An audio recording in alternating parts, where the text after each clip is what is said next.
The Kansas wind carried the scent of charred wood across the prairie, a bitter reminder that refused to fade even 3 weeks after the fire had consumed everything Lydia Brennan had worked to build.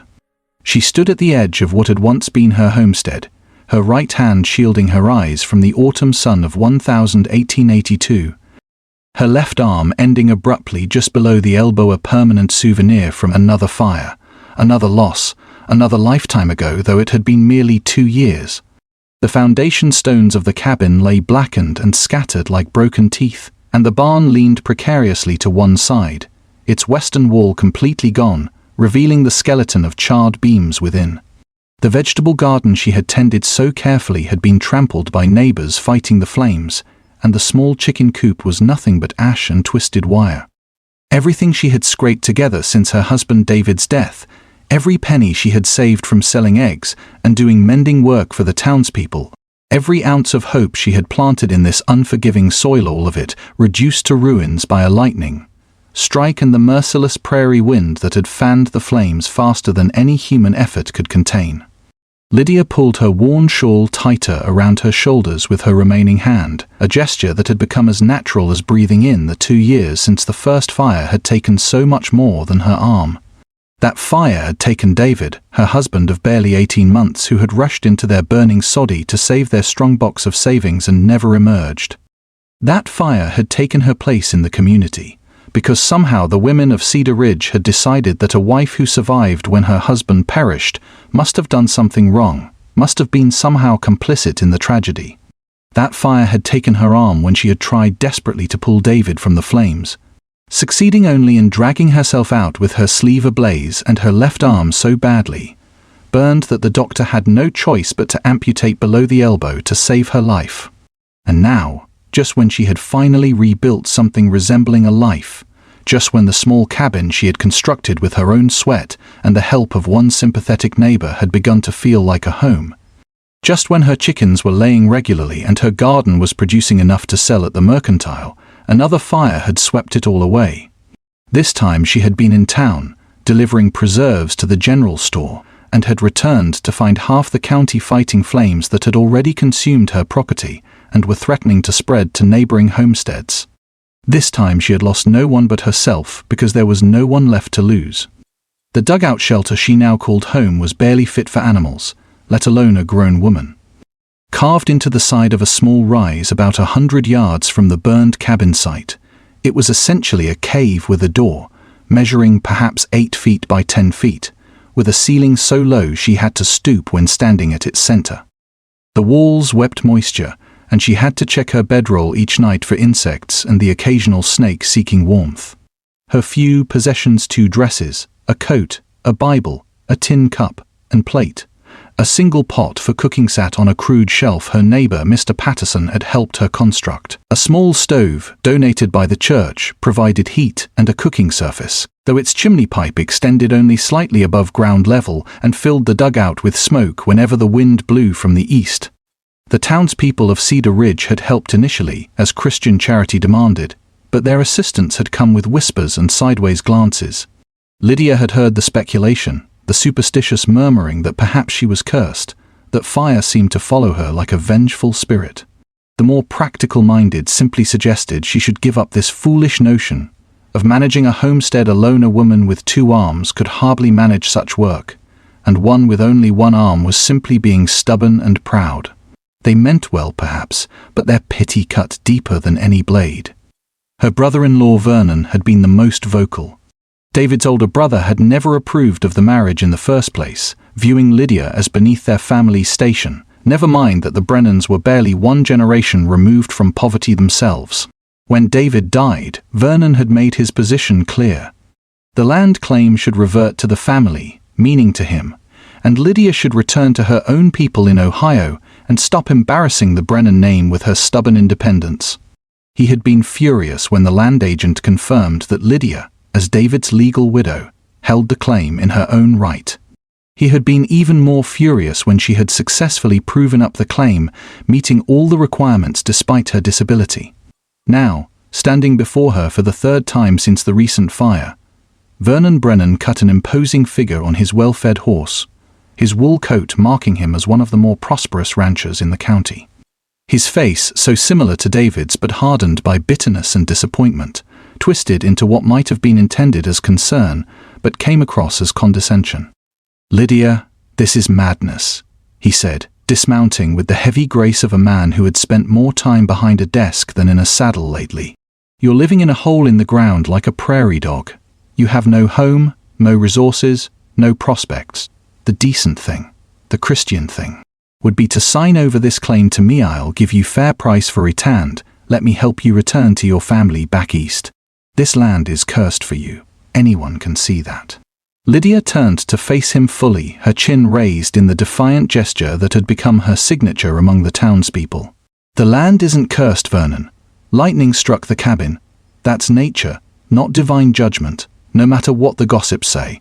And this land is mine, bought with my husband's life and my own suffering. I won't be signing anything."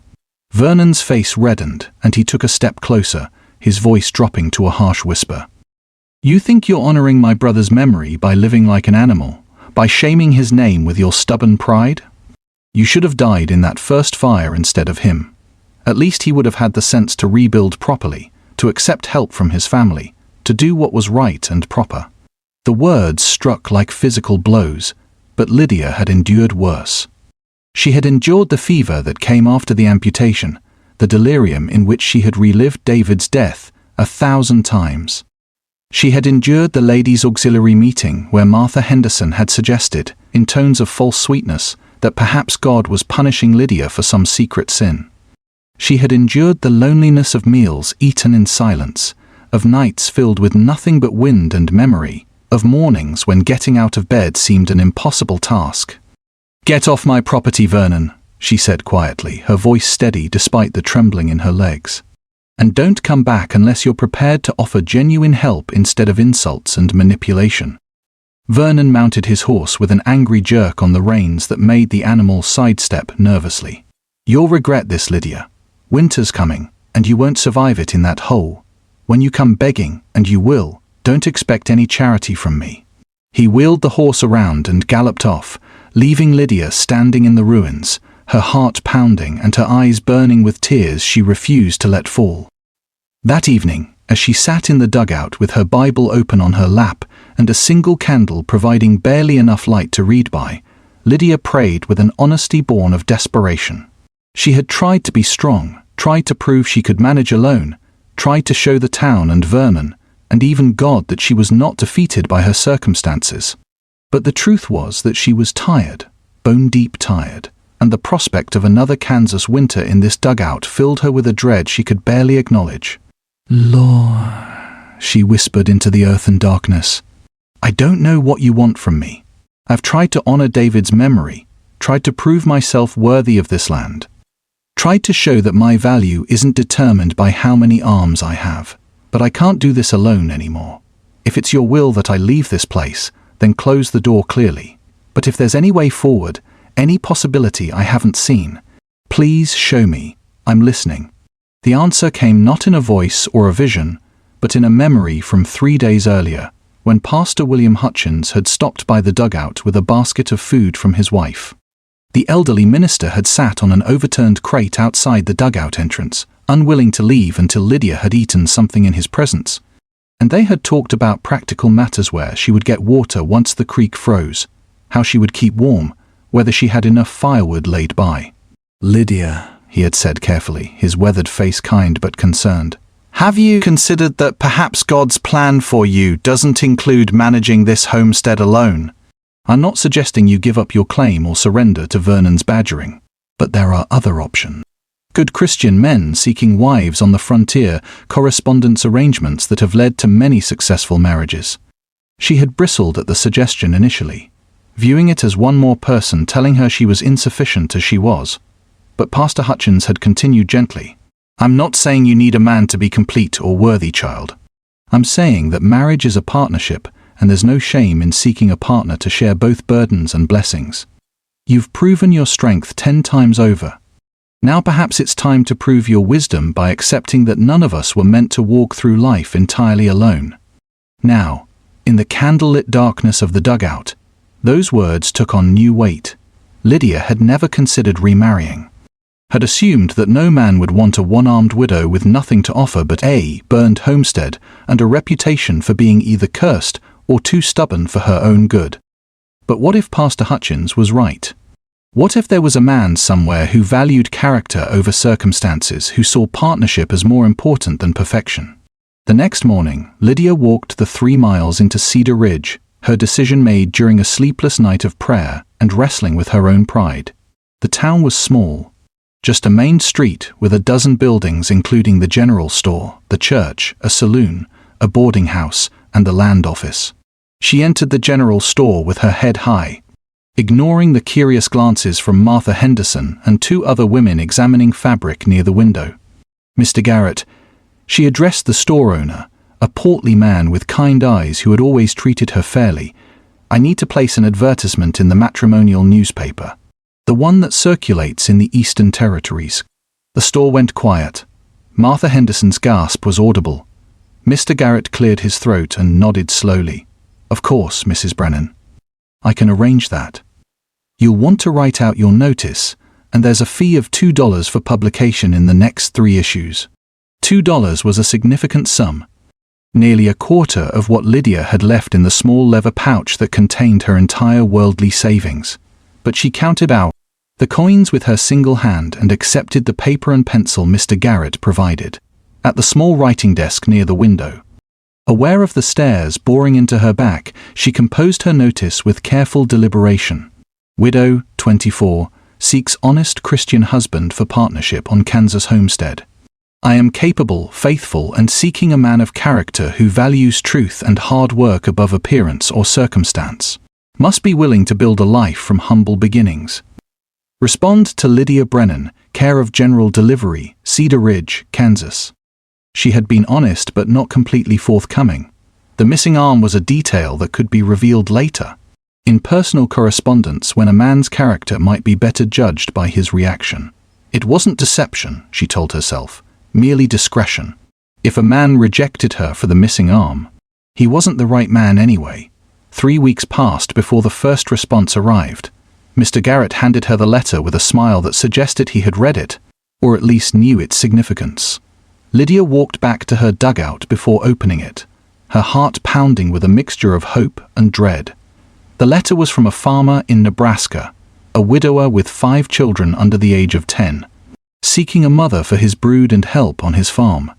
He made no mention of partnership or mutual respect, and his spelling was so poor that Lydia struggled to decipher some sentences.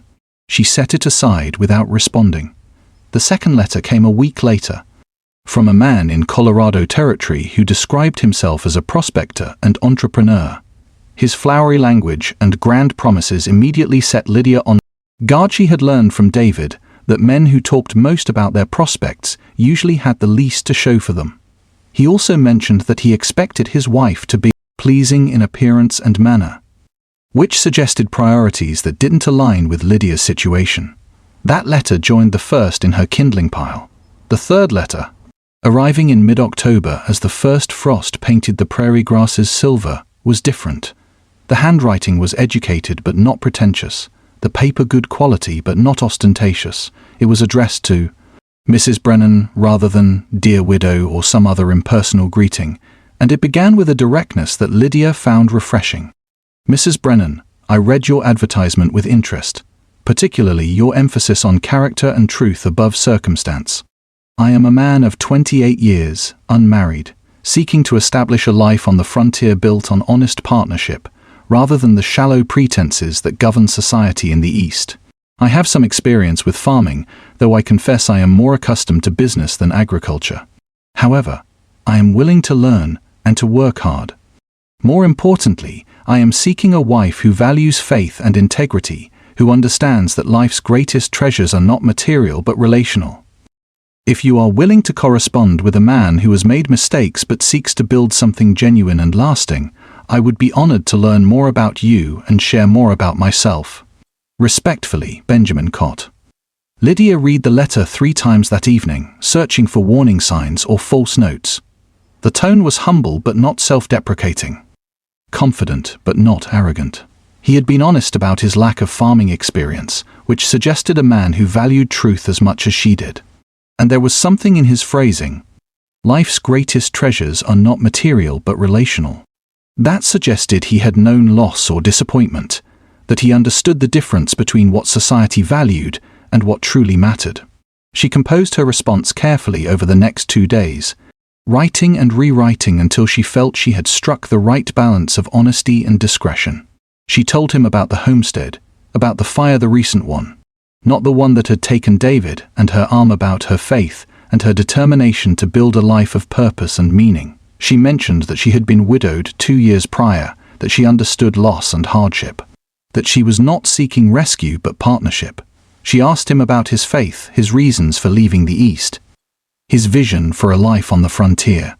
What followed was an exchange of letters over the next 6 weeks that became the brightest part of Lydia's days. Benjamin wrote with an openness that surprised her, sharing details of a life that had known wealth and privilege, but had found both hollow. He had been engaged, he confessed in his 3rd letter, to a woman from a prominent Philadelphia family. But when financial reversals had temporarily reduced his circumstances, she had broken the engagement with stunning swiftness.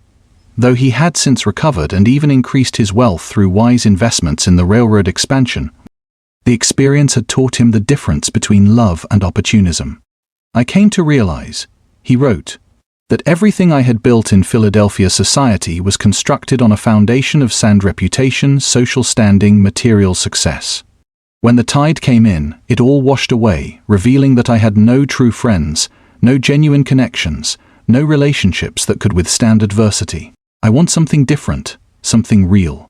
I want to build a life where who I am matters more than what I have, where my wife knows me as a man rather than as a bank account or a social connection. Lydia found herself sharing more deeply than she had intended, writing about her own experiences of rejection and loss, about the town's whispered judgments, about her determination to prove her worth in the face of doubt. She wrote about her faith, which had been tested but not broken, about her belief that God could bring beauty from ashes and purpose from pain. She stopped short of mentioning her missing arm, still uncertain how to broach that particular detail, but she hinted at having faced challenges that had left her visibly marked by hardship. Benjamin's response to that carefully worded admission was immediate and direct. Whatever marks you carry, Mrs. Brennan, I suspect they are evidence of battles fought with courage, rather than scars to be hidden in shame. I have learned that the most interesting people are those who have been tested by fire and emerged refined rather than consumed. I would count it an honor to know someone who understands that life's deepest lessons are often purchased at the highest cost. As November arrived and the prairie wind turned bitter, carrying the promise of early winter, Lydia and Benjamin's letters had evolved from polite inquiry to genuine connection. They discovered shared love, scripture, honest conversation, the satisfaction of work well done. They discovered compatible Vicenza life built on faith and partnership, a home that welcomed rather than impressed, a marriage that honored both individuals while creating something greater than either could achieve alone. In his 8th letter, Benjamin proposed a meeting. I believe we have discovered enough compatibility through our correspondence to warrant taking the next step. I would like to come to Cedar Ridge to meet you in person, to see your homestead, to determine whether what we have built through letters can translate into the partnership we both seek. If you are willing, I will arrive on the morning train on November 18th. I ask only that we both commit to complete honesty when we meet, no pretenses, no carefully maintained illusions, just two people seeking to determine if God is calling them to walk through life together. Lydia sat in her dugout with that letter in her hand, her heart racing with a mixture of excitement and terror. November 18th was 12 days away. 12 days to decide whether to reveal her missing arm immediately upon meeting or to wait for a more opportune moment. 12 days to prepare herself for possible rejection, for the look of shock or pity or disgust that might cross his face when he saw her disability. 12 days to pray that this man, who seemed so perfect on paper, would be genuine in person. She wrote back accepting his proposal to meet, but she agonized over how to tell him about her arm. In the end, she wrote simply, "I look forward to meeting you, Mr. Cott, and I appreciate your call for complete honesty. I must tell you that I carry a visible mark from the fire that took my husband, a mark that some view as a disability but which I have come to see as a reminder of survival and strength. I hope you will judge me on my character and faith, rather than on physical wholeness. I will meet you at the Cedar Ridge station on November 18th. His response arrived just 3 days before the scheduled meeting, and Lydia's hands shook as she opened it. "Dear Lydia," he wrote, using her given name for the first time, "your honesty humbles me, and your courage in facing whatever challenges that fire left you with speaks volumes about your character. I assure you that I am not seeking physical perfection but spiritual and emotional compatibility. Whatever mark you carry, it is part of the story that has made you who you are, and I look forward to knowing all of you, not just the parts that society deems presentable. I will see you on the 18th. On the morning of November 18th, 1882, Lydia stood on the platform of the Cedar Ridge train station wearing her best dress, which was not saying much, as it was merely the less worn of her 2 dresses, carefully mended and pressed. She had borrowed a proper coat from Pastor Hutchins' wife, and her hair was neatly arranged under her bonnet. Her left arm was concealed in her shawl, though she knew the revelation was inevitable and imminent. The train arrived in a cloud of steam and squealing brakes, and Lydia watched as passengers began to disembark. She scanned each face, looking for someone who matched her imagination of Benjamin Cott, though she realized she had formed an image based more on his words than any physical description. Then she saw him, a tall man in his late 20s, dressed in simple but well-made traveling clothes, carrying 2 large trunks with an ease that suggested strength beneath the gentleman's exterior. His face was handsome but careworn, with lines around his eyes that spoke of laughter and sorrow both.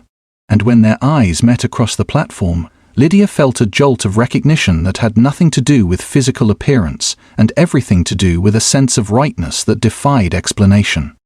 Benjamin set down his trunks and walked toward her, his expression open and searching. When he reached her, he removed his hat and said simply, "Mrs. Brennan?" "Mr. Cott," she replied, her voice steadier than she felt. "Welcome to Cedar Ridge." They stood there for a moment, taking each other's measure, and then Lydia knew the moment of truth had arrived. She unwrapped her shawl, letting it fall back from her left arm, revealing the truncated limb that ended just below her elbow. She watched his face carefully, steeling herself for the reaction: shock, pity, disappointment, or worst of all, the carefully constructed mask of acceptance that hid underlying revulsion. Benjamin's gaze moved to her arm, lingered there for a moment, and then returned to her face. His expression had not changed from its earlier openness, and when he spoke, his voice was gentle but firm. "A fire that took your husband took this as well?" "Yes," Lydia said, lifting her chin. "I tried to pull him from the flames. I succeeded only in pulling myself out, though I lost the arm saving my own life. Some might say that's a poor trade." Benjamin shook his head slowly, and then he did something Lydia did not expect. He reached out and took her right hand in both of his grip warm and steady. "I came for a wife with a whole heart, not counting limbs. Do you judge a man by his bank account or his character, Mrs. Brennan?" The question confused her momentarily. By his character, of course. What a person has means nothing compared to who they are. "Exactly," Benjamin said, a small smile playing at the corners of his mouth. "And yet you seem to expect me to judge you by what you lack rather than who you are. I have read your letters, Lydia. I know your heart, your faith, your strength of character. An arm more or less changes none of that." Lydia felt tears sting her eyes, the first tears of relief rather than sorrow she had shed in longer than she could remember. "You don't understand, Mr. Cott. This isn't just about the arm. It's about everything it represents: my inability to work as others do, the town's judgment, the assumption that I'm somehow less capable or less worthy of love."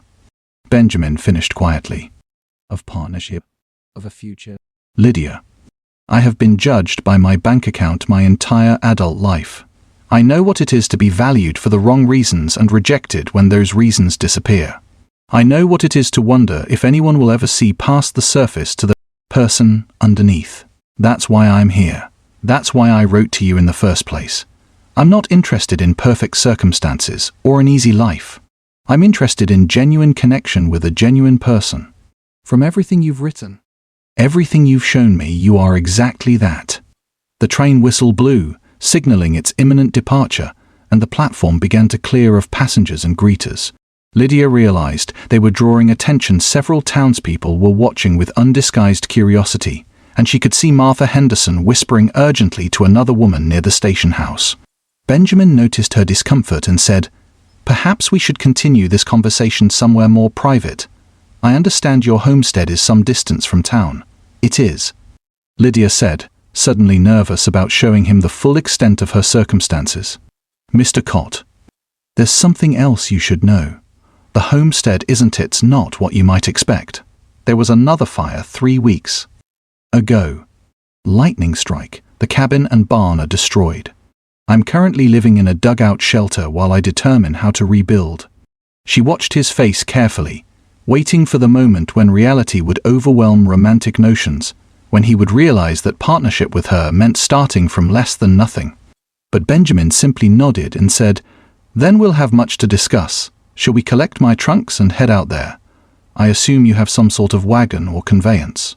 "I have a neighbor's wagon borrowed for the day," Lydia said, gesturing to where Mr. Patterson had left his farm wagon for her use. "But Mr. Cott, perhaps you should see the property before we discuss anything further. You may find that what looked acceptable in letters is rather different in reality." Benjamin picked up his trunks as if they weighed nothing and followed her to the wagon. "Lydia, may I call you Lydia?" She nodded, and he continued, "Lydia, I didn't come here expecting paradise. I came here expecting honesty and the possibility of building something real with someone real. If your circumstances are difficult, well, that's merely the starting point, not the destination. Unless you're trying to tell me you've changed your mind about wanting a partner." "No," Lydia said quickly, surprised by how much she meant it. This man, who she had known in person for less than 15 minutes, had already shown her more acceptance and understanding than she had received from most of Cedar Ridge in 2 years. "No, I haven't changed my mind. I'm just trying to be fair to you." "Then let's be fair to each other," Benjamin said, loading his trunks into the wagon bed. "Let's be honest about what we're facing and what we're hoping to build. And let's trust that if God brought us together through those letters, He has a purpose for what comes next." The ride out to the homestead took nearly an hour, and during that time, Benjamin asked questions about the land, the climate, the community, the challenges of frontier farming. Lydia answered honestly, surprised by how much he seemed to already know about agriculture despite his admission of being more businessman than farmer. When they finally arrived at the property, Lydia pulled the wagon to a stop and sat silent, letting Benjamin take in the full scope of the devastation. The burned cabin foundation looked even more dismal in the afternoon light, and the collapsed barn seemed almost accusatory in its destruction. The dugout shelter, barely visible as more than a crude door set into the side of a small rise, looked exactly like what it was: desperate, temporary, insufficient. Lydia waited for Benjamin to speak, to make some excuse, to suggest perhaps they had been too hasty in arranging this meeting. Instead, Benjamin climbed down from the wagon and walked slowly around the property, examining the burned structures, testing the soil with his boot, studying the lay of the land and the proximity to the creek. Lydia followed at a distance, her heart sinking with each minute of silence. Finally, he turned to her and said, "Show me the dugout. I want to see where you've been living." Lydia led him to the crude door and pushed it open. Stepping back to let him enter first, the interior was as humble as she had feared it would appear to outside ease: the dirt walls, the low ceiling, the sparse possessions, the makeshift shelf, the smoking stove. Benjamin had to duck to enter. And once inside, he stood in the center, turning slowly to take in every detail. Then he looked at her with an expression she couldn't quite read. "You've been living here alone? Through the storms? Through the cold nights?"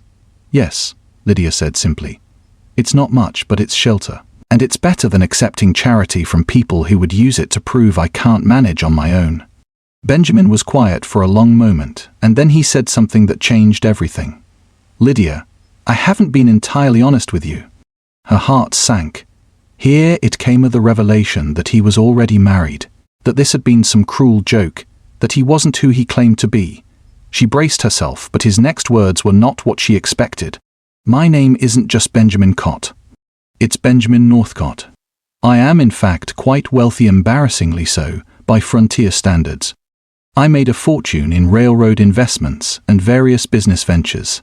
When I wrote to you, I used only part of my name because I wanted to be chosen for who I am, not what I have. I've been pursued too many times by women who saw only my bank account, who wanted the Northcott name and the Northcott wealth, but had no interest in the man behind it. He reached into his coat and withdrew a leather wallet, from which he extracted several official-looking documents. These are bank papers showing my accounts in Philadelphia and Kansas City. I have more than enough resources to rebuild this homestead 10 times over, to construct whatever kind of home and farm you can imagine. I didn't tell you because I wanted you to see me as simply Benjamin, a man seeking honest partnership, not as a wealthy benefactor or a prize to be won. Lydia took the papers with shaking hands, her eyes scanning the figures that seemed impossible. The man standing in her dirt floor dugout had more money than everyone in Cedar Ridge combined. He could have built a mansion in town, could have hired workers to create a showplace property, could have chosen any woman he wanted. Why? She whispered. Why hide this? Why come all this way to find a one-armed widow living in a hole in the ground? Benjamin's face tightened slightly. Because every woman I met in Philadelphia saw the wealth first and the man never. Because when I lost my fortune temporarily 3 years ago, my fiancée couldn't leave quickly enough. She literally broke our engagement the day after she learned my accounts were frozen due to a banking crisis. Because when I rebuilt my wealth, the same women who had ignored me suddenly found me fascinating again, and I realized that nothing had changed except my bank balance. I wanted to find someone who would choose me without the money clouding their judgment, someone whose character I could trust because they had been tested by hardship and emerged with their integrity intact. Lydia felt anger rising in her chest, hot and unexpected. So this was a test. You wanted to see if I was desperate enough to accept you before revealing you could actually provide for me. You wanted to judge my character by watching me struggle. No, Benjamin said urgently, taking a step toward her. No, Lydia, that's not. He wanted you to know me as a person, not as a solution to your problems. Every letter you wrote, every thought you shared, you were corresponding with me, with Benjamin the man, not with Northcott the railroad investor. I wanted that to be real, not influenced by financial considerations. And yet you judged me worthy of the truth only after seeing how desperate my circumstances were. Lydia shot back, her voice rising. Only after confirming that I was truly in need did you decide to reveal your wealth. How is that not a test? How is that honest partnership? Benjamin ran his hand through his hair, frustration evident on his face. You're right. You're absolutely right. I should have told you in the letters. I should have been completely honest from the beginning. I was wrong to hide it, just as you were wrestling with when to tell me about your arm. We both held back truths out of fear. You feared rejection for your disability, and I feared being accepted for the wrong reasons. But you revealed your truth immediately upon meeting me, and I should have done the same. The anger drained out of Lydia as quickly as it had come, replaced by a bone-deep weariness. She sank onto the crude wooden stool that served as her only chair and looked up at Benjamin, who seemed to fill the small space despite his attempt to make himself smaller by stooping under the low ceiling. We're both cowards, she said quietly, both hiding from rejection, both testing the other's character while protecting our own vulnerabilities. You wanted to be chosen for yourself, not your money. I wanted to be chosen despite my arm, not because of pity or charity. We both came to this meeting with conditions, didn't we? I would accept you if you could accept my disability. You would reveal your wealth if I proved myself worthy of it. Benjamin lowered himself to sit on the dirt floor, his back against the earthen wall, his long legs stretched out before him. I think, he said slowly, that we've both been hurt badly enough to make us cautious. And perhaps that's not entirely wrong. But you're right that it's also not entirely honest. So let me be completely honest now, with no more conditions or tests. I came here hoping to find a woman who could see past wealth to character, yes. But I also came here hoping to find someone who would let me see past my own walls, someone whose honesty would challenge me to be equally honest. In your letters you showed me a woman of remarkable faith and strength, someone who had survived what would have destroyed most people and emerged with compassion rather than bitterness. That woman fascinated me, Lydia. That woman made me want to be the kind of man who could be a true partner to her." He paused, meeting her eyes directly. "And now, having met you in person, having seen the courage it took to reveal your arm immediately despite your fear of rejection, having witnessed your anger at my deception rather than gratitude for my wealth, I'm even more certain that you're exactly who I've been searching for. Not because you're desperate and I can rescue you, that would make you a charity project, not a wife, but because you're strong enough to call me out when I'm wrong, honest enough to show me all of yourself, even the parts society says to hide, and faithful enough to have built something from nothing when giving up would have been so much easier." Lydia found herself blinking back tears for the second time that day. "I don't know what to say. Part of me wants to order you off my property for deceiving me. Part of me wants to fall to my knees in gratitude that someone with means enough to help has actually appeared. And part of me is terrified that this is all too good to be true, that I'll wake up and find this was just a dream born of desperation and too many cold nights in this hole." "All of those reactions are valid," Benjamin said gently, "and I won't ask you to make any decisions today or tomorrow or even next week. I'll stay at the boarding house in town and we can spend time together properly, walks, conversations, church services, and you can decide if the man I am, wealth and all, is someone you could build a life with. And I'll decide if the woman you are, missing arm and all, is someone I'm worthy of partnering with." "You're worthy of?" Lydia repeated, surprised. "Shouldn't that be the other way around?" Benjamin shook his head. "Lydia, I've had money most of my life. It's easy to have money when you're born into privilege and educated in the best schools and given every opportunity. What's not easy is to have nothing and build something anyway. What's not easy is to face devastating loss and choose faith over bitterness. What's not easy is to live in a dugout through a Kansas autumn and still believe that God has a plan and a purpose. You've done the hard things, the things that reveal real character. I've just managed money and made investments. You've invested in faith and perseverance. Your returns are far more impressive than mine." They sat in silence for a while, the small stove crackling and the wind whistling around the imperfect seal of the door. Finally, Lydia said, "If we're being completely honest, then I should tell you that part of why I'm angry about your deception is that I'm relieved. Ashamed of being relieved, but relieved nonetheless. I've been so tired, Benjamin. So tired of fighting and struggling and proving myself. The thought of someone who could help, who wanted to help, who had the means to help, it's almost overwhelming. And that makes me feel weak, like I'm betraying everything I've worked to prove about my own capability. Or," Benjamin suggested quietly, "it makes you human. There's no shame in needing help, Lydia. There's no weakness in accepting partnership. You've proven your strength 1,000 times over. Now perhaps it's time to prove your wisdom by recognizing that none of us were meant to do this life alone. God didn't create Eve because Adam was weak.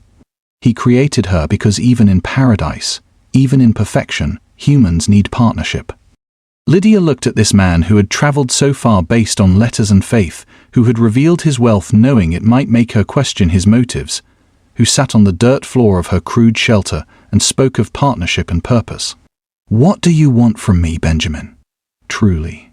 If we're being honest, what are you hoping for?" "A wife," he said simply. "A partner. Someone to build a life with, to share faith with, to face challenges with. Someone who will tell me when I'm being foolish or proud or wrong. Someone who will let me support her without viewing it as weakness. Someone who understands that marriage isn't about perfection, but about two imperfect people choosing to walk forward together, relying on God's grace to make up the difference." "That's a tall order," Lydia said, but she was smiling slightly. "So is what you asked for in your advertisement," Benjamin pointed out. "An honest Christian husband for partnership who values truth and hard work above appearance or circumstance. We both set high standards. The question is whether we can meet each other's." As the sun set and the dugout grew darker, Lydia realized that this strange, overwhelming, frightening, wonderful day had somehow resulted in a clarity she hadn't expected. This man, with all his wealth and all his own wounds, had seen her at her lowest point and chosen to stay. Not to rescue her like some damsel in distress, but to partner with her, to build something together. It wasn't the fairy tale she had dreamed of as a girl, but it was something potentially more valuable. It was real. "I need time," she said finally. "Time to pray about this, time to know you better, time to make sure this isn't just desperation on my part or charity on yours." "Take all the time you need," Benjamin said, rising and offering her his hand to help her stand.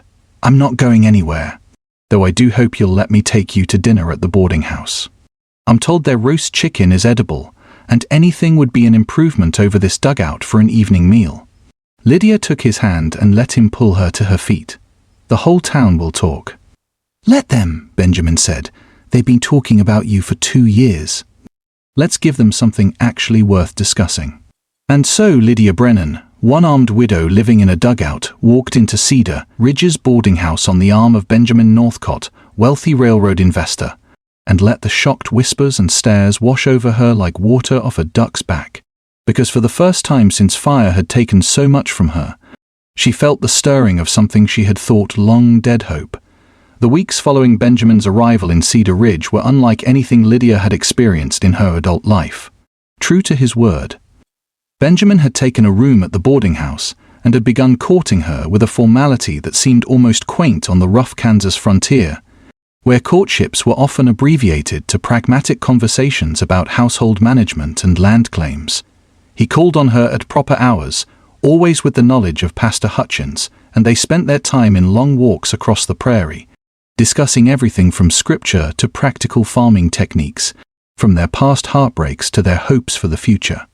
What surprised Lydia most was Benjamin's insistence that they court despite the apparent inevitability of their marriage. "We may have come together through necessity and correspondence," he told her one afternoon as they walked along the creek that bordered her property, "but I want our marriage to be based on choice, not desperation. I want you to choose me knowing who I am, and I want to choose you for the same reason. That requires time and honest conversation." During those weeks, the nature of their honesty deepened in ways that the letters, despite their intimacy, had not quite achieved. Benjamin told her about his childhood as the eldest son of a prominent Philadelphia family, about the pressure to succeed and maintain the family name, about the way wealth had both opened doors and created walls between him and genuine human connection. He spoke of his former fiancée, Caroline, with a sadness that had nothing to do with lost love and everything to do with lost innocence about human nature. "I thought she loved me," he said one particularly cold November afternoon as they sat in the damaged barn, which offered at least some shelter from the biting wind. "I was so certain that what we had was real, that her affection was genuine. When the banking crisis hit and my accounts were frozen through no fault of my own, simply a casualty of a larger economic panic, she didn't even wait to see if I would recover. She sent a note, Lydia. Not even a face-to-face conversation. Just a note explaining that her family couldn't afford to align themselves with financial uncertainty and that she was sure I would understand. When my fortunes recovered 6 months later, she appeared at a society function as if nothing had happened, smiling and flirting as though she hadn't discarded me like a broken piece of china." Lydia listened, understanding in her bones what it meant to be judged and found wanting based on circumstances beyond one's control. "What did you do?" she asked quietly. "I was polite, distant, and as soon as possible, I left Philadelphia entirely.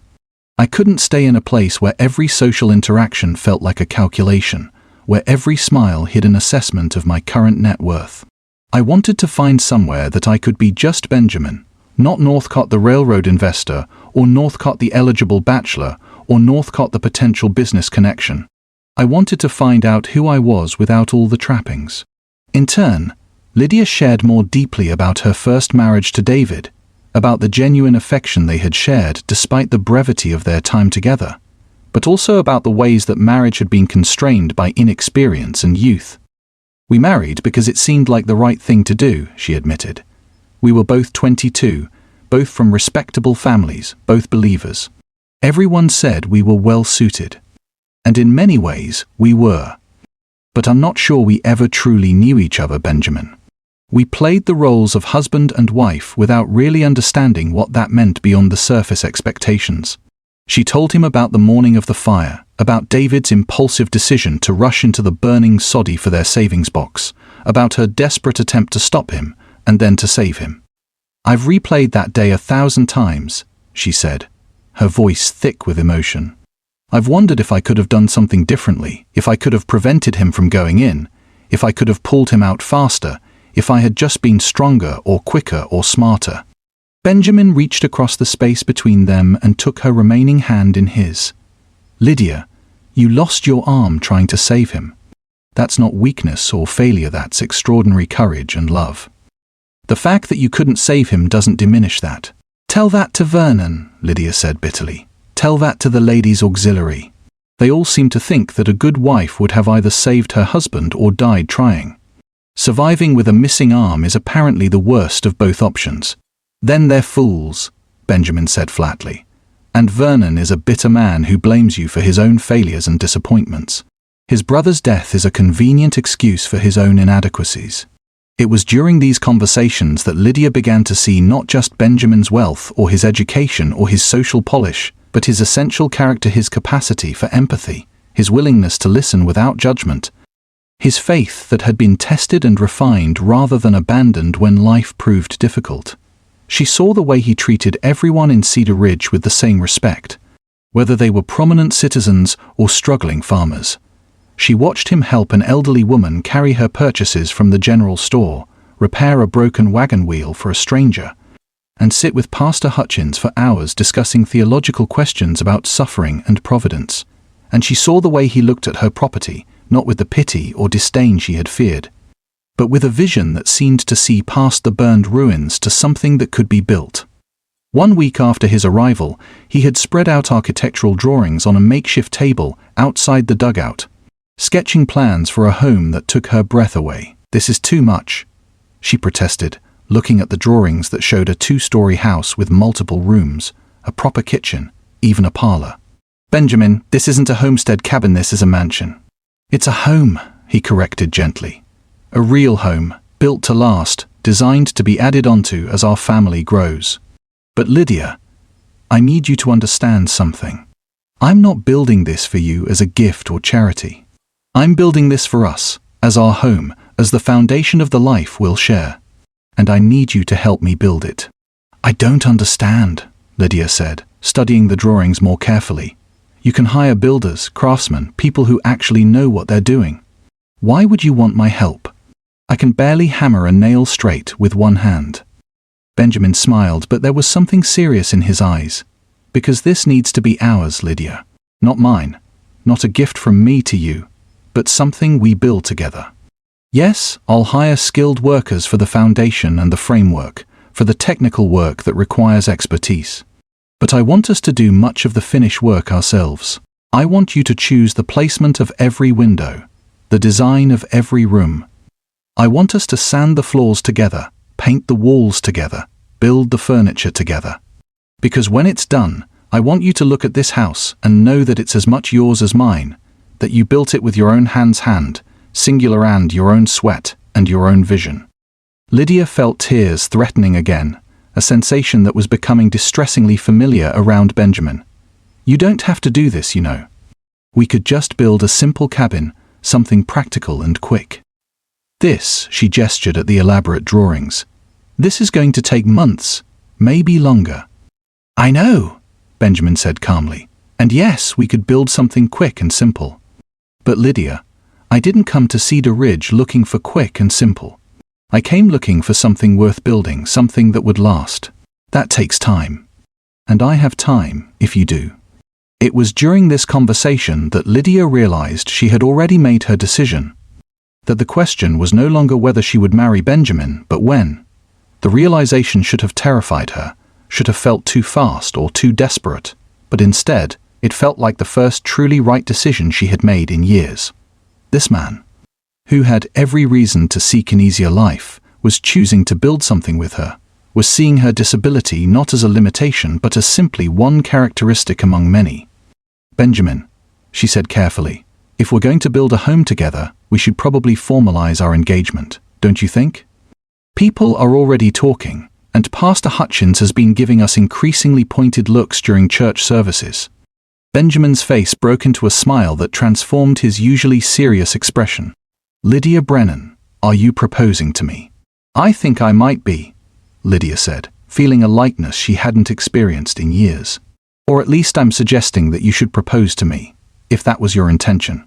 Benjamin set down the architectural drawings and took both her hands, her complete right hand and her truncated left arm, in his.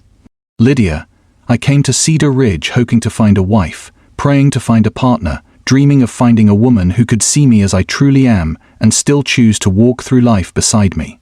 I found all of that, and more, in you. You're stronger than you know, more courageous than you believe, and more valuable than you've been told. Would you do me the extraordinary honor of becoming my wife? Yes, Lydia said simply. Yes, I will marry you, Benjamin Northcott. They were married 3 weeks later, on a cold December morning in the Cedar Ridge Church, with Pastor Hutchins officiating and the entire town in attendance, some out of genuine goodwill, many out of curiosity, and a few, like Vernon Brennan, out of barely concealed disapproval. Vernon had shown up at the church early, clearly intending to cause some sort of disruption, and when Pastor Hutchins reached the portion of the ceremony, asking if anyone knew any reason the couple should not be wed, Vernon had stood dramatically. I object, he announced to the assembled congregation. This woman is mentally unfit to make such a decision. She's been living in a dugout like an animal, she's been through tremendous trauma, and she's clearly not thinking rationally. She needs protection from herself and from men who would take advantage of her vulnerability. The church had gone utterly silent, and Lydia had felt her face burning with humiliation. But before Pastor Hutchins could respond, Benjamin had stepped forward. Mr. Brennan, he said, his voice carrying clearly through the small church, I appreciate your concern for your sister-in-law's welfare, though I note that concern was conspicuously absent when she was struggling alone after the fire. However, since you've raised questions about Mrs. Brennan's capacity and my intentions, perhaps we should address them directly. He reached into his coat and withdrew several official-looking documents. These papers establish my financial capacity to provide for a wife and any children we may have.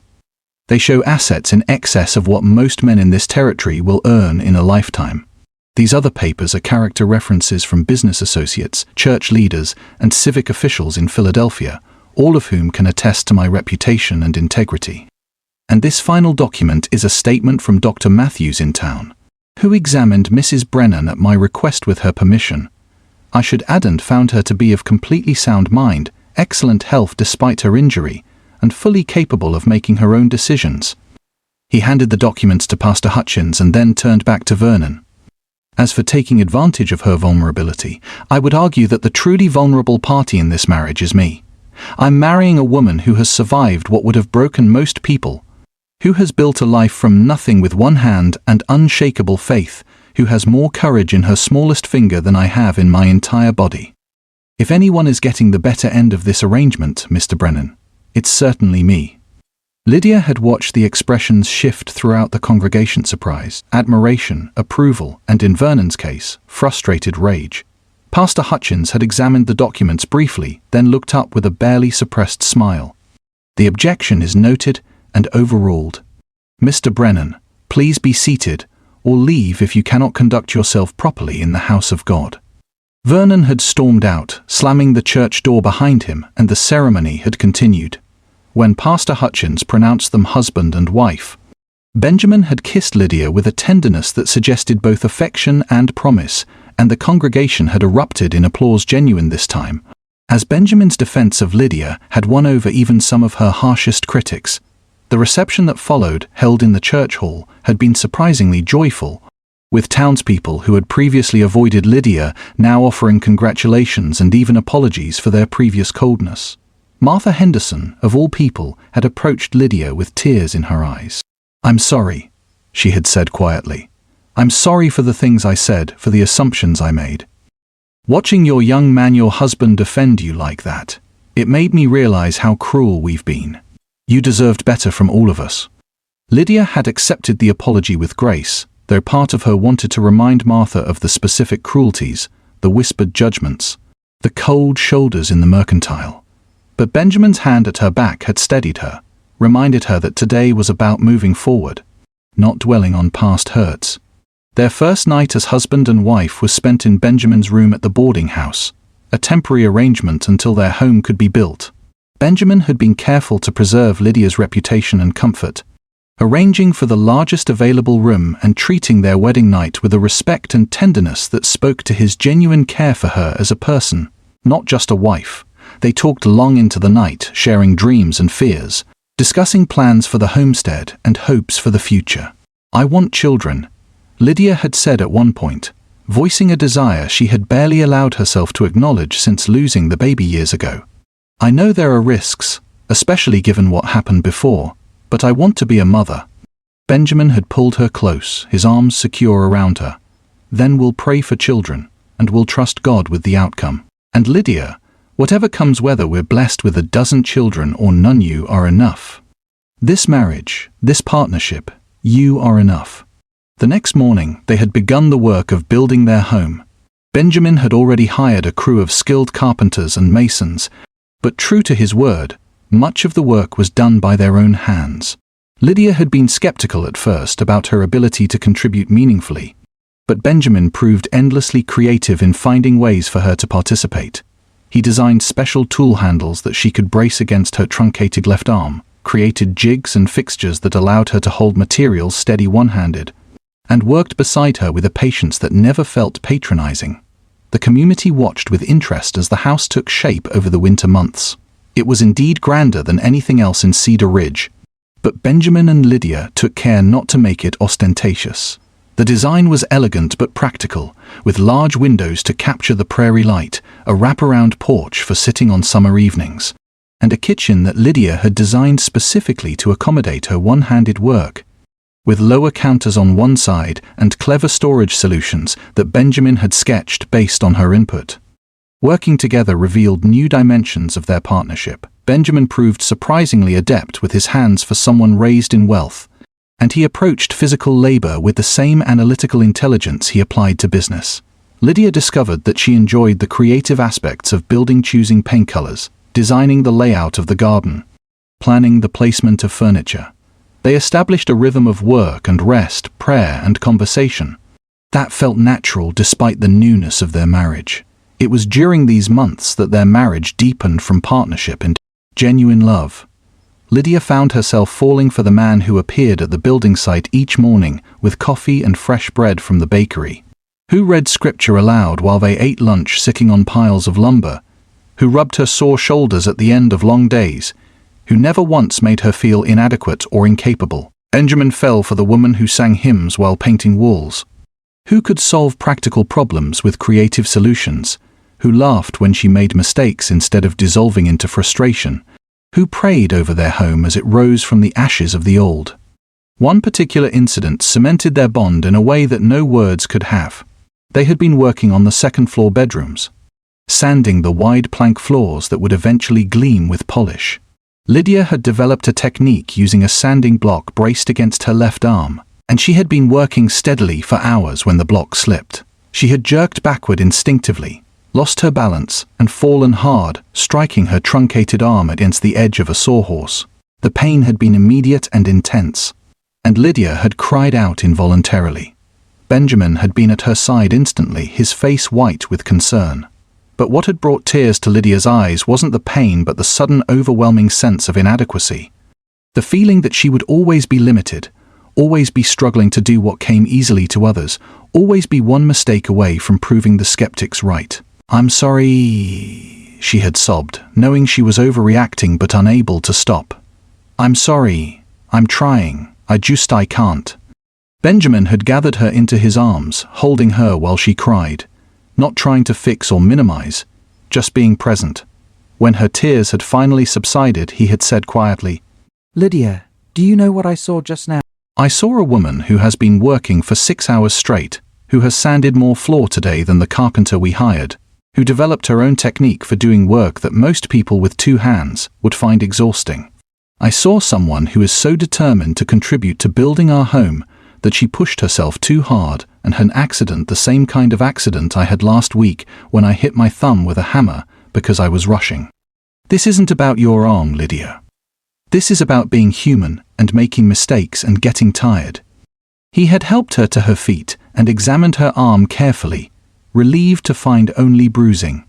Then he had insisted they stop for the day, had taken her to the boarding house, and had spent the evening reading to her from one of his Philadelphia newspapers, making dry comments about society gossip that had her laughing despite the lingering pain. It was moments like these that showed Lydia the depth of Benjamin's character, not grand gestures or expensive gifts, but daily choices to see her fully, to respond with compassion rather than pity, to treat her as a complete person rather than a damaged one. And in turn, she began to see herself differently. In Benjamin's eyes, her missing arm was simply a fact, like her brown hair or her height, not a defining characteristic or a source of shame. As winter progressed toward spring, the house neared completion, and Lydia realized with joy and trepidation that she was pregnant. She had suspected for a few weeks but had waited to tell Benjamin, half afraid that speaking it aloud would somehow jinx this fragile hope. When she finally shared the news one evening as they stood in what would be their bedroom, watching the sunset paint the prairie in shades of gold and rose, Benjamin's reaction had been everything she could have hoped for. He had pulled her close, his hand resting gently on her still flat stomach, and had prayed aloud, thanking God for this blessing and asking for protection for both mother and child. Then he had pulled back, studying her face carefully. "You're frightened," he observed. "Terrified," Lydia admitted. "I lost a baby before, early in my first pregnancy. And the midwife said after the fire that my internal injuries might make carrying a child difficult." "What if?" "No what ifs," Benjamin interrupted gently. "We'll take every precaution, consult the best doctors available, pray without ceasing, and trust God with what we cannot control. But Lydia, I need you to hear this. Whether this baby arrives safely or not, whether we're blessed with children or not, you are not a failure. Your worth is not determined by your ability to bear children any more than it's determined by how many arms you have." His words were balm to fears Lydia hadn't fully acknowledged, even to herself, the fear that if she couldn't give Benjamin children, he would regret choosing her, that she would prove inadequate yet again. Over the following months, as her pregnancy progressed and her body changed, Benjamin proved his sincerity through actions as well as words. He insisted she rest when she was tired, brought her food she craved, rubbed her swollen feet, and never once made her feel like she was less than capable, simply because her body was doing the extraordinary work of growing a new life. The house was completed in April, and they moved in with a sense of accomplishment that went far beyond the physical structure. This wasn't just a house, it was a testament to what they had built together, to partnership and perseverance and faith. The furniture they had crafted themselves sat in rooms they had painted together. The kitchen Lydia had designed allowed her to cook efficiently and joyfully. The nursery Benjamin had insisted on including waited hopefully for the child who would arrive in late summer. But their peace was shattered when Vernon Brennan filed his lawsuit in late May, claiming that the land rightfully belonged to him as David's heir, and that Lydia had abandoned the claim by allowing it to burn. The forged document he presented appeared to be a will signed by David, leaving his property to his family rather than his wife. It was a transparent fraud, but Vernon had influence in the county, and the judge who would hear the case was known to be sympathetic to how ABS. Benjamin had wanted to bring in a team of Philadelphia lawyers to overwhelm Vernon's case with legal firepower and make him regret ever filing such an action. But Lydia had insisted they take a different approach. "If we win this with Eastern lawyers and intimidation, Vernon will claim we bought justice," she argued, "and the town will wonder if there was any truth to his claims. We need to win this with truth and evidence, and faith." They compromised, hiring one honest local lawyer, Daniel Porter, who had a reputation for integrity rather than courtroom theatrics. Together, they assembled their case: the original land deed showing Lydia's ownership, bank records documenting her payments and improvements, testimony from neighbors about her homesteading efforts, and character witnesses who could speak to her capability and sound judgment. Most importantly, they had a handwriting expert from Kansas City who could prove that the signature on Vernon's supposed will was forged. The trial took place on a sweltering June morning, with the courthouse packed beyond capacity. Everyone in Cedar Ridge seemed to have an opinion about the case. and the spectators ranged from Lydia's supporters to those who simply wanted to witness the spectacle. Lydia sat beside Benjamin at the defendant's table, her hand in his, drawing strength from his steady presence as Vernon's lawyer painted a picture of a mentally unstable woman who had negligently allowed her property to burn and who had then trapped a wealthy Eastern gentleman into marriage through deception and manipulation. When it was their turn to present evidence, Daniel Porter methodically dismantled Vernon's case. The handwriting expert testified that the signature on the will was unquestionably a forgery, demonstrating how specific letter formations differed from known examples of David's handwriting. Mr. Patterson, the neighbor who had helped Lydia after David's death, testified about her tireless work on the homestead, her careful maintenance of the property, her devastation when the lightning strike had caused the fire. Pastor Hutchins spoke eloquently about Lydia's faith, her character, and her standing in the community. But it was Benjamin's testimony that shifted the atmosphere in the courtroom. When Vernon's lawyer had demanded to know why a man of Benjamin's wealth and prospects would marry a damaged woman with nothing to offer, Benjamin had stood, his bearing suggesting both the Philadelphia businessman and the frontier farmer he had become. "I married Lydia Brennan, now Lydia Northcott, for many reasons," he said clearly, his voice carrying to every corner of the packed courtroom. "I married her because she is the strongest person I have ever known. She lost her husband, her arm, her home, and much of her community's respect, yet she persevered. She rebuilt alone when accepting defeat would have been so much easier. She maintained her faith when bitterness would have been understandable. She chose honesty and hard work over self-pity and victimhood." He turned to look directly at Vernon. "Mr. Brennan claims my wife is damaged. I would argue that she has been refined by fire literally and emerged as pure gold. The fact that she has one arm instead of two is no more relevant to her character than the color of her eyes. And as for having nothing to offer, Mr. Brennan fundamentally misunderstands what marriage is. Lydia didn't need to offer me property or wealth or even physical perfection. She offered me honesty, partnership, faith, and love. Those are the only things that matter in a marriage, and those are the things I was honored to find in her." The courtroom had erupted in applause, quickly gavelled down by the judge, but the message was clear. When the judge ruled in their favor, dismissing Vernon's claims and assessing him court costs and a fine for filing a fraudulent document, even some of Vernon's supporters seemed relieved. Justice, it appeared, could still prevail. But the victory was immediately overshadowed by Lydia's sudden gasp of pain as they left the courtroom.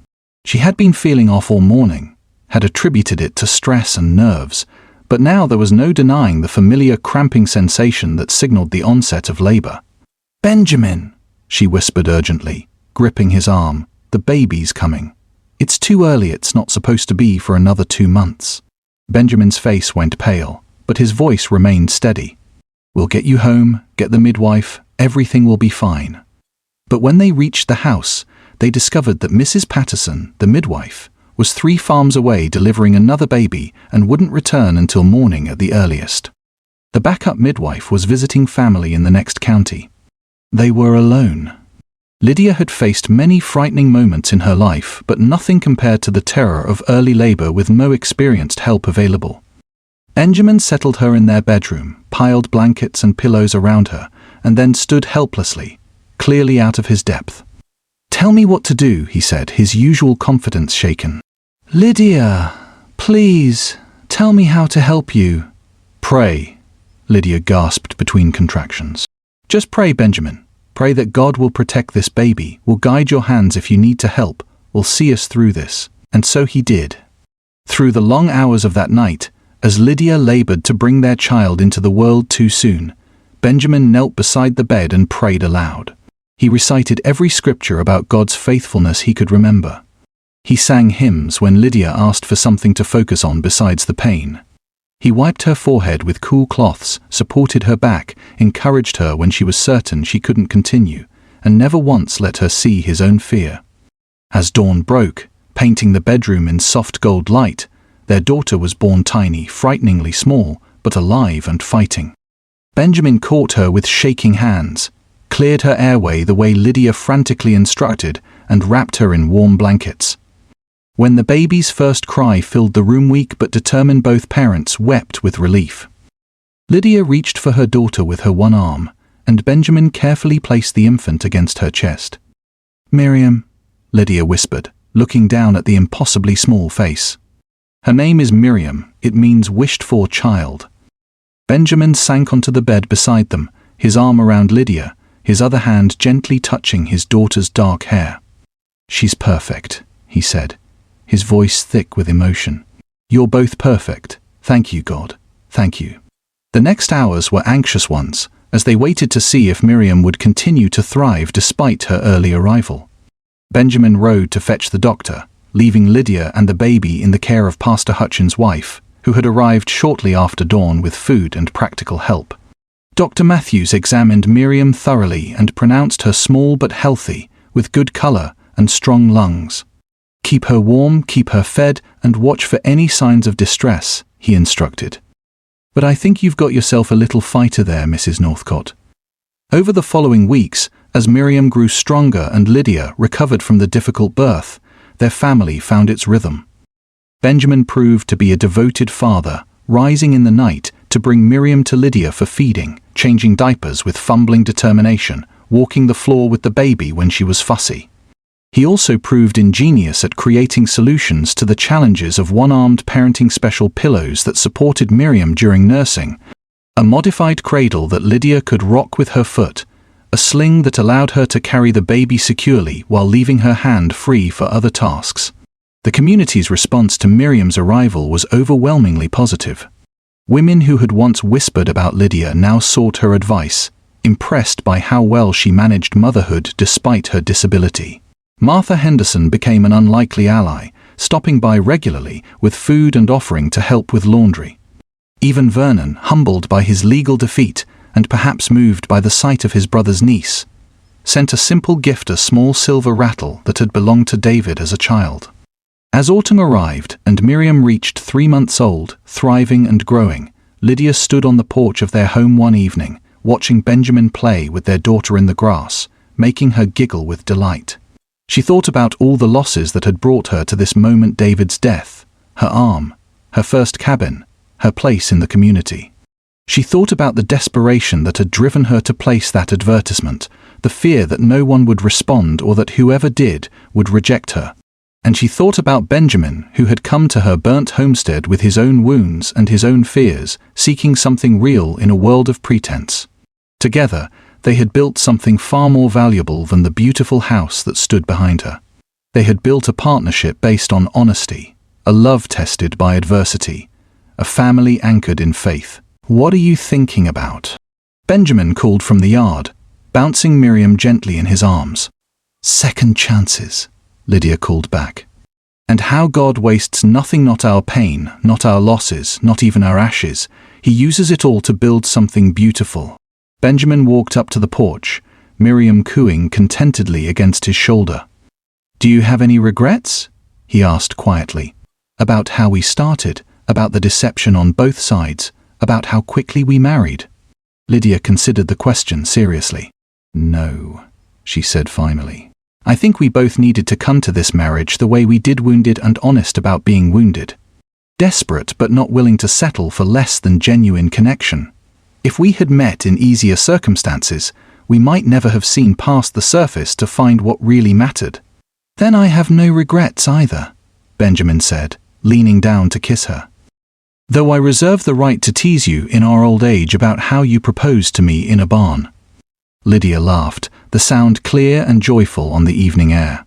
"And I reserve the right to remind you that you came to Kansas pretending to be a simple farmer when you were actually a railroad tycoon." "Investor, not tycoon," Benjamin corrected with mock dignity, then smiled. "But yes, we were both fools. Thank God he's patient with fools." As they went inside their home, their daughter between them, Lydia offered a silent prayer of thanksgiving for second chances, for a man who saw her completely and loved her anyway, for a child who represented hope and new beginnings, and for a faith that had carried her through fire and brought her safely to this moment of perfect, unexpected joy. The seasons turned with the gentle inevitability of prairie life, and with each passing month, the Northcott homestead grew more prosperous and the family's roots in Cedar Ridge sank deeper.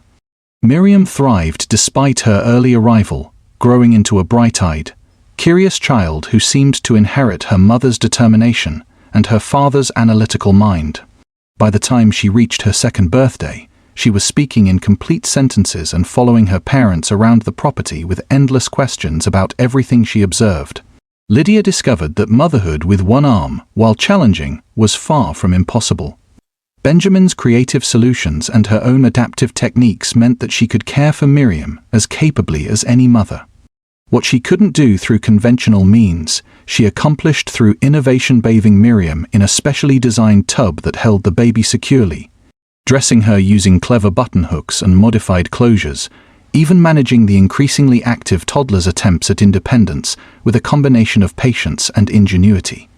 The vegetable garden Lydia had established flourished under her care, producing far more than the family could consume.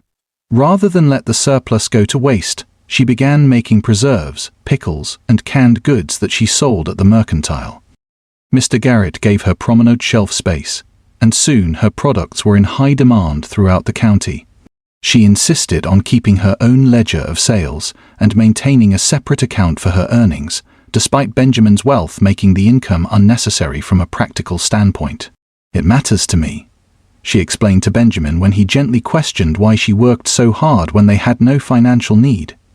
"Not because I don't trust you to provide or because I'm trying to prove I don't need you, but because contributing to our family in tangible ways helps me remember that I'm a partner, not a dependent. That my value isn't determined by your generosity but by my own capabilities." Benjamin had understood, just as she had known he would. Instead of being threatened by her independence, he celebrated it, even helping her design a larger garden and a proper root cellar for storage. He also quietly invested in several local businesses: the grain mill, the mercantile, a new sawmill, creating jobs and improving the town's economy without seeking recognition or control. Cedar Ridge began to transform from a struggling frontier settlement into a thriving community, and while not everyone knew the extent of Benjamin's involvement, those who did spread word of his integrity and vision. It was during Miriam's second year that Lydia discovered she was pregnant again. This time, the pregnancy was easier, her body stronger and more prepared for the demands of carrying a child. Benjamin was more confident as well, having successfully helped deliver Miriam, though he still insisted Lydia be attended by both Dr. Matthews and Mrs. Patterson for this birth. The pregnancy progressed smoothly through spring and into summer, and in August, Lydia delivered a healthy boy whom they named Josiah, meaning God supports and heals. Josiah's birth was attended not only by medical professionals but by several of Lydia's friends from town women who had become genuine companions rather than mere acquaintances. Martha Henderson was there, holding Lydia's hand and offering encouragement. Pastor Hutchins' wife managed the practical details, keeping water hot and linens ready. And when the baby arrived, pink and squalling with indignation at the bright world, the room erupted in celebration and prayer. Benjamin was present for the delivery, as he had been for Miriam's, and once again, Lydia marveled at his capacity to be both strong and tender, to support without controlling, to share in the intimate mystery of bringing new life into the world.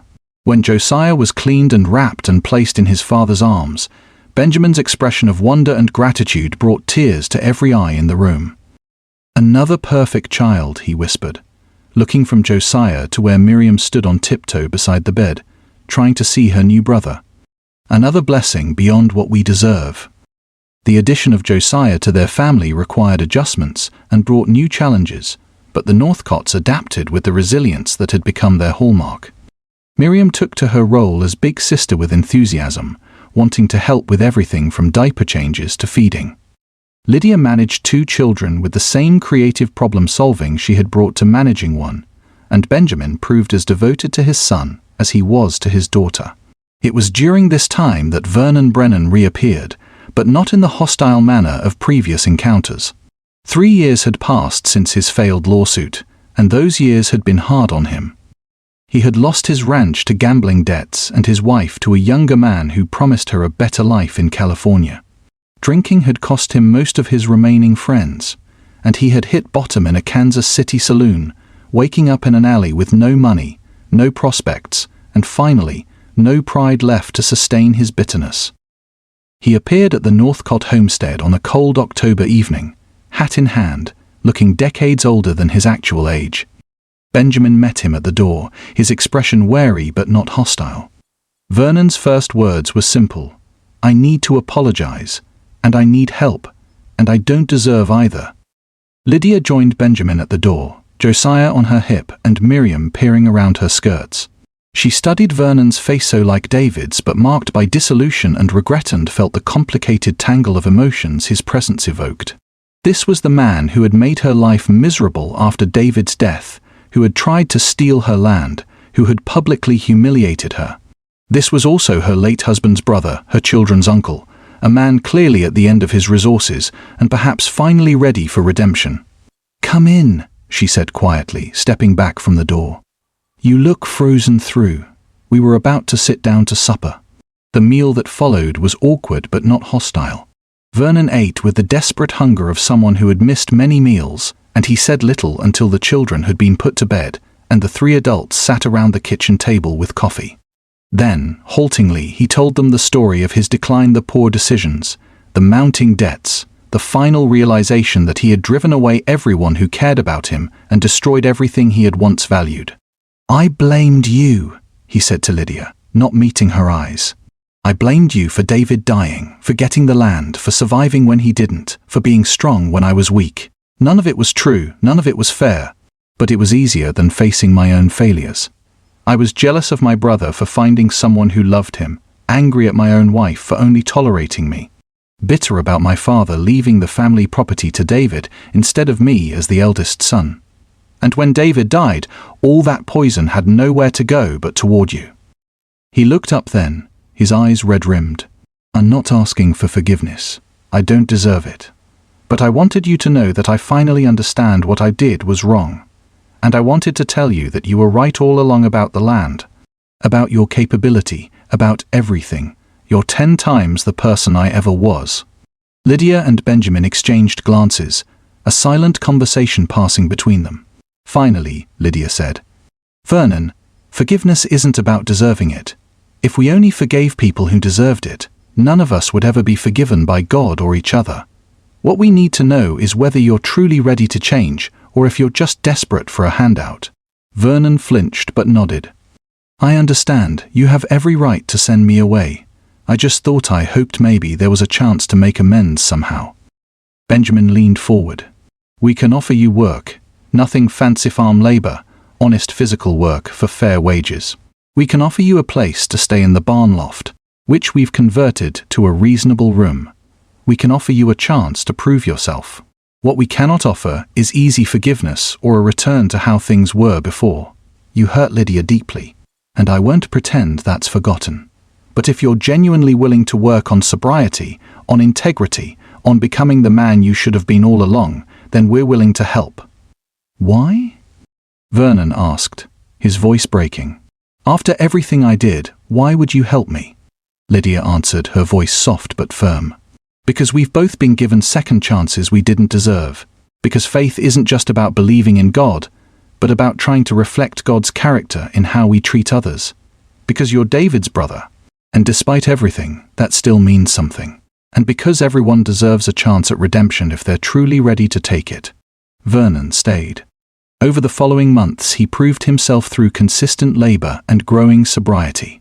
He worked on the farm, helped with building repairs, and eventually became a fixture around the homestead.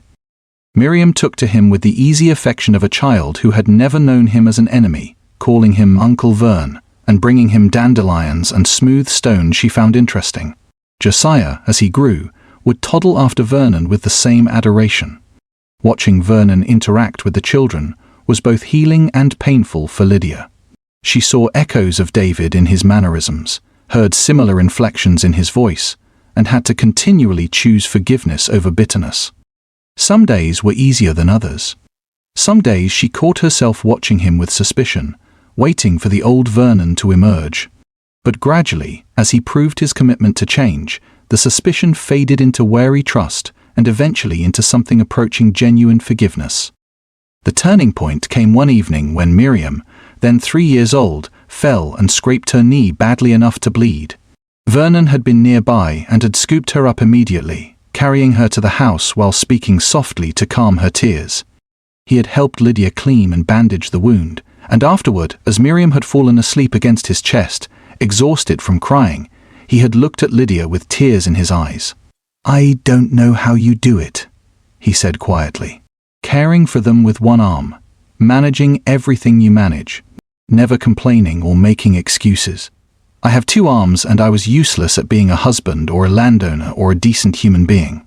You lost so much and became better. I had everything and became nothing." "You're rebuilding," Lydia said, taking Miriam from him and settling the sleeping child more comfortably. "That's what matters. Not where you've been, but where you're going. I learned that from someone very wise," she added, glancing toward where Benjamin was reading to Josiah in the parlor. Vernon nodded slowly. "I need to tell you something I never said. The day of the first fire. The day David died, I was supposed to help him that day. We had planned to reinforce your soddy's roof before winter, but I was nursing a hangover and didn't show up. If I had been there, maybe I could have stopped him from going into the fire. Or maybe I could have helped pull him out. I've lived with that guilt every day since, and I made you carry the blame instead of admitting my own failure." Lydia felt as if the air had been knocked from her lungs. All these years, all the accusations and judgments, and here was a confession of the guilt that had truly driven Vernon's cruelty. "Did David know you weren't coming?" she asked quietly. "No. I just didn't show up. And that box he went in after, he wouldn't have needed it if I had helped him reinforce the roof like I promised. We could have worked instead of him going to town for supplies." The revelation was both devastating and liberating. Lydia had carried the weight of survivor's guilt for so long, wondering what she could have done differently, accepting the community's subtle accusations that she was somehow responsible. Now she understood that Vernon's attacks had never really been about her, they had been about his own unbearable guilt finding an external target. "Vernon," she said carefully, "what happened to David was a tragedy, but it wasn't your fault any more than it was mine. We can both play the what-if game forever. What if you had come? What if I had convinced David not to go in? What if the fire had started an hour later when we were both outside? We can torture ourselves with infinite scenarios, or we can accept that sometimes terrible things happen and our only choice is how we respond." Vernon wiped his eyes roughly. "How did you get so wise?" "I'm not wise. I'm just tired of carrying grief that doesn't change anything. David died, and it was awful, and I miss him still. But holding on to guilt or anger doesn't honor his memory. Building a good life, loving these children, trying to reflect God's grace, that's how I honor him, and that's how you can honor him too." After that conversation, Vernon's transformation accelerated. He began attending church regularly, started reading the Bible that Benjamin had quietly given him, and even joined a temperance group in town. He proved invaluable during Lydia's third pregnancy, helping manage the children and the household when she was exhausted or unwell. When twin girls, Abigail and Ruth, arrived on a snowy January morning, Vernon was the one who rode through a blizzard to fetch the midwife while Benjamin stayed with Lydia through the early stages of labor. The twins' arrival brought both joy and chaos to the household. Two babies proved exponentially more challenging than one, but the Northcott family rallied. Miriam, now 5, helped entertain Josiah, who was 3 and feeling displaced by the tiny intruders. Benjamin arranged his business affairs to be home more, conducting much of his work from a desk in the parlor. Vernon moved into a small cabin they had built on the property specifically for him, giving the main house more space for the growing family while keeping him close enough to help. Lydia sometimes felt overwhelmed by the demands of 4 young children, especially during the sleep-deprived early months with the twins. But she also felt profoundly blessed. Her one-armed parenting had become so natural that she rarely thought about it anymore. It was simply how she did things, with Benjamin's clever adaptations and her own practice techniques making most tasks manageable. When something proved truly impossible one-handed, she asked for help without shame, having finally learned that accepting assistance wasn't weakness but wisdom. As the years passed, the Northcott homestead became known throughout the county, not just for its prosperity, but for its hospitality. Lydia and Benjamin had established a pattern of welcoming those who needed second chances: young widows, struggling families, orphans who needed temporary placement before permanent homes could be found. Their dinner table regularly hosted a dozen or more people, and extra bedrooms built onto the house were rarely empty for long. One of their most significant guests was a young woman named Helen, who arrived with the fall migration of 1887, traveling alone with a 2-year-old daughter. She had fled an abusive husband in Missouri, risking everything to find the miracle town she had heard about from another refugee. When she had arrived in Cedar Ridge, asking directions to the Northcott place, the townspeople had pointed the way with knowing nods. Everyone knew that the Northcotts took in those who needed help. Lydia had greeted Helen at the door, Abigail and Ruth clinging to her skirts, and had seen her own past reflected in the younger woman's desperate eyes. Helen's gaze had immediately fixed on Lydia's missing arm, and her face had crumpled. "They said I heard that you had overcome." She couldn't finish, but she raised her own left hand, which Lydia now saw was missing 3 fingers from what appeared to be an old injury. "Come in," Lydia had said warmly, taking Helen's trembling right hand in her own. "You're safe here. We'll figure everything out, but first, you and your daughter need food and rest." Helen stayed for 6 months, helping around the house and slowly rebuilding her shattered confidence. Lydia mentored her, teaching her not just practical skills but emotional resilience, sharing her own story of loss and rebuilding.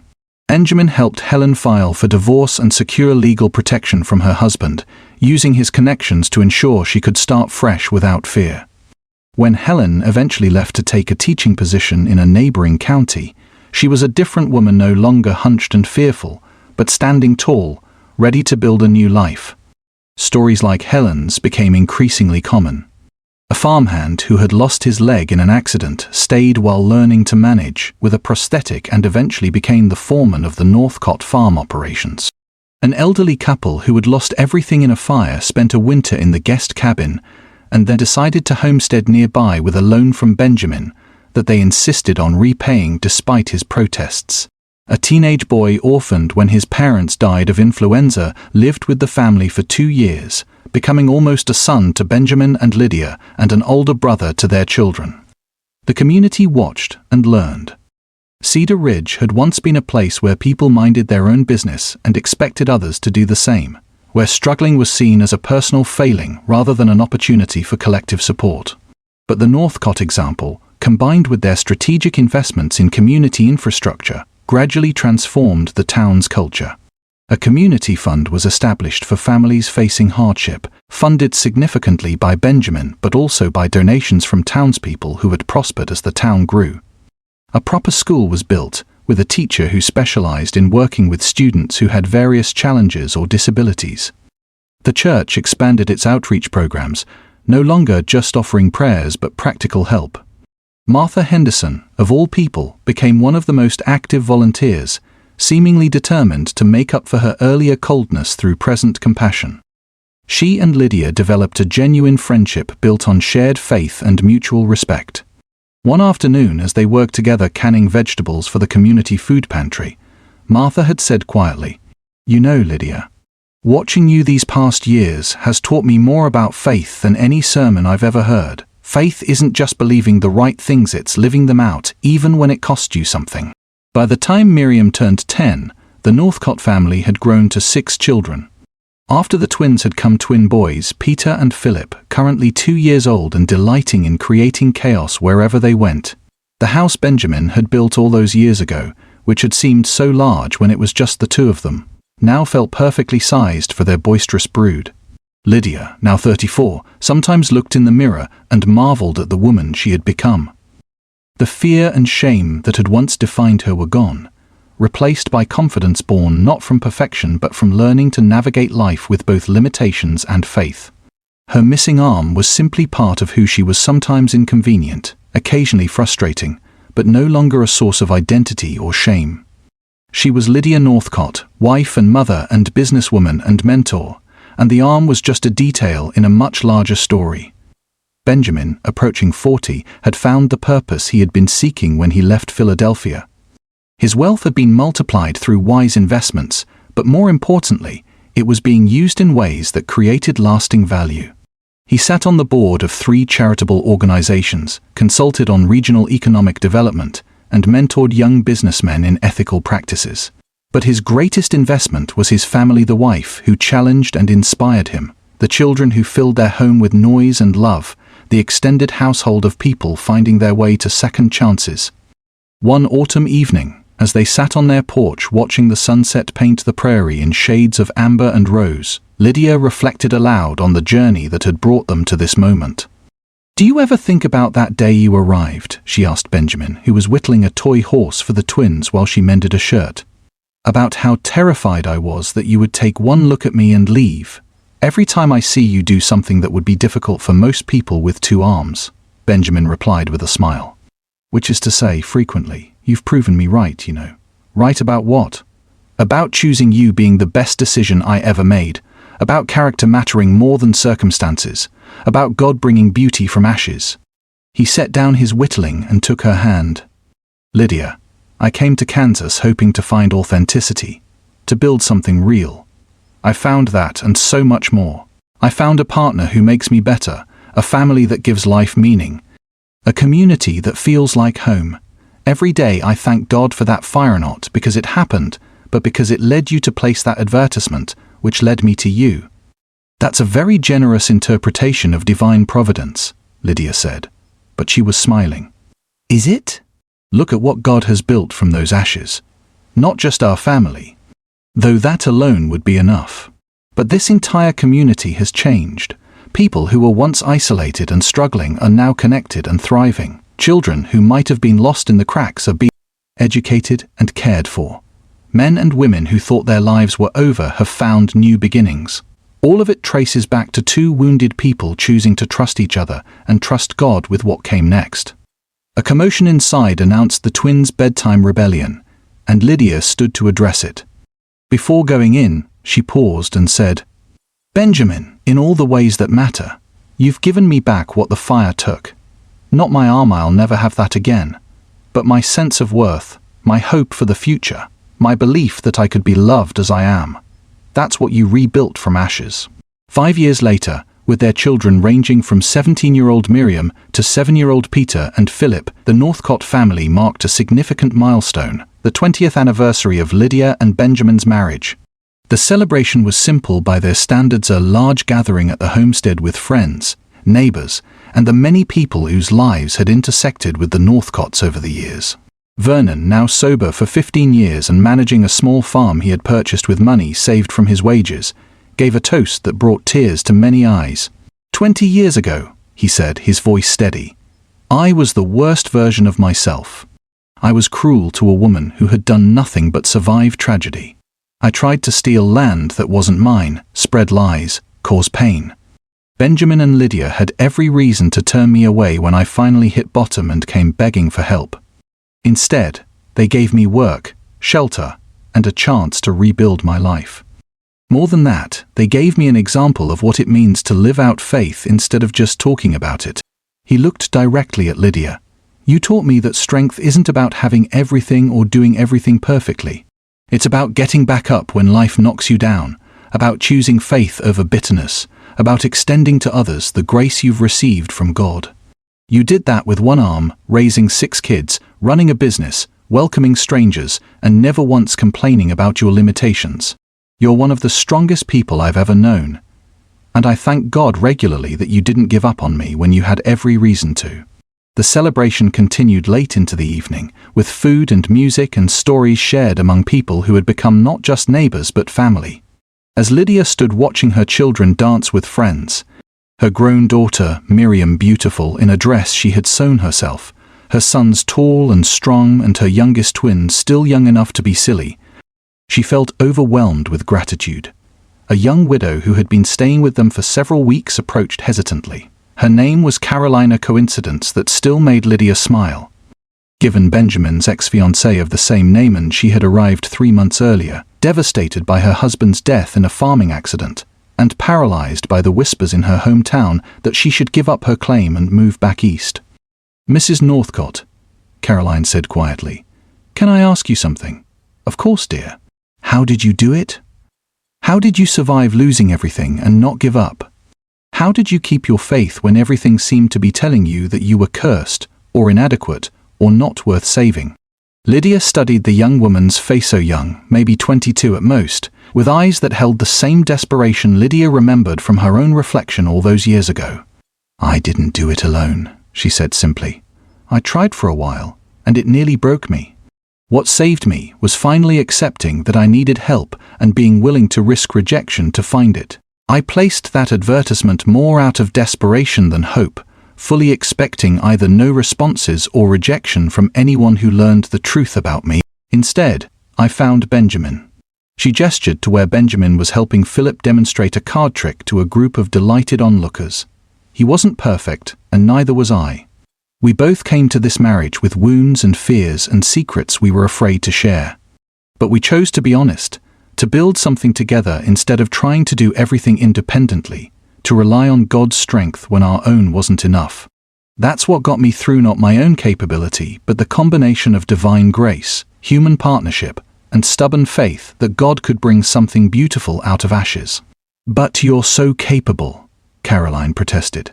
"Everyone talks about how you manage everything with one arm, how you run your business and raise your children and help so many people. You make it look easy." Lydia laughed, the sound genuine and warm. "Oh, Caroline, it's not easy. It's never been easy. I've burned more dinners than I can count because I couldn't stir a pot and tend a baby at the same time. I've had days when I've cried in frustration over simple tasks that should have taken minutes but stretched into hours. I've questioned God's plan more times than I can confess. Easy has nothing to do with it." She took Caroline's hands in her own, her right hand warm and strong, her left arm ending in smooth scar tissue. "But here's what I've learned.